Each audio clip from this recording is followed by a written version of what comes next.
So today we are going into betrayal trauma, and I want to start somewhere that might surprise you. I don't want to start with the adult betrayal, not with the partner who lied, not the friend who turned on you, not the person who showed you the version of themselves that turned out to be completely false. I want to start earlier than that. I want to start with a child, because that's almost always where it actually begins. Picture a child who figured something out really early, not because anyone told them, but because they felt it. That the people who are supposed to be safe aren't always. That love isn't given freely, it has to be earned or managed or performed. That their feelings are somehow too much, or the wrong kind, or just inconvenient for everyone around them. That reaching for comfort sometimes works and sometimes backfires, and that you never quite know in advance which one it's going to be. And here is the thing, this child probably didn't grow up thinking of themselves as someone with a trauma history. Nothing necessarily dramatic happened. There is no single event, no headline moment, just this quiet, persistent gap between what they needed and what they actually got. A parent who was physically there, but somehow elsewhere.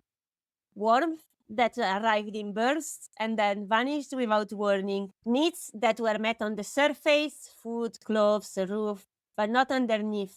Not emotionally. An atmosphere where everything was technically fine. Nobody said anything was wrong, and yet something was always slightly off. And the child did what children do. They adapted. They got really good at reading the room, at sensing what mood was in the air before they even walked in, at making themselves useful or invisible depending on what the situation seemed to need, at not asking for too much and not feeling too much, or at the very least not showing it, at quietly setting aside the parts of themselves that seem to create friction. This is the ground on which betrayal trauma grows. And this is why, when betrayal does happen in adult life, when a partner deceives you, when someone you trusted turns on you, when a person you loved shows you who they actually are, the reaction can feel completely out of proportion from the outside and completely overwhelming from the inside. Because it's not just about the now. The adult betrayal lands on a nervous system that already has the architecture for this, already knows what it feels like when the person who's supposed to be safe is not. And the response is not just about what happened last month. It reaches all the way back and it opened doors that were never properly closed. And that is why it's so hard to shake.